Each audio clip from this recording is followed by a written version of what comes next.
Dalawang kabaong ang nakita nakahambalang sa North Luzon Expressway kagabi. Kung paano napunta roon ang mga kabaong alamin sa unang balita ni James Agustin.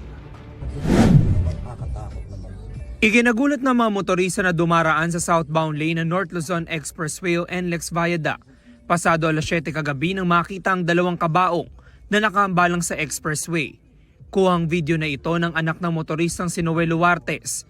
Ilang metro lang ang layo sa Pulilan exit. Pauwi na raw sila sa Pulilan galing sa Pampanga. Nagbe-break na yung mga sasakyan tapos po tinitignan namin bakit ba. Sabi po ng anak ko, may nalaglag, daddy, mukhang may nalaglag. Tapos so, pagdating ako namin doon sa area na yun, na may taon na, may kabaong na ho doon. Binidyohan na ho ng anak ko.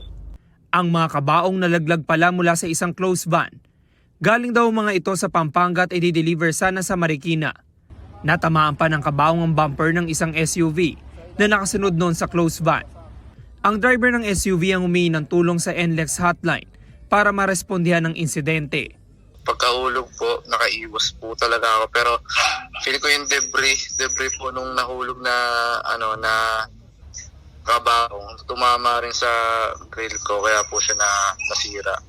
Nagkaareglo naman ang dalawang panig at nabayaran na raw ang pinsala na naidulot sa SUV. Ito ang unang balita. James Agustin para sa GMA Integrated News.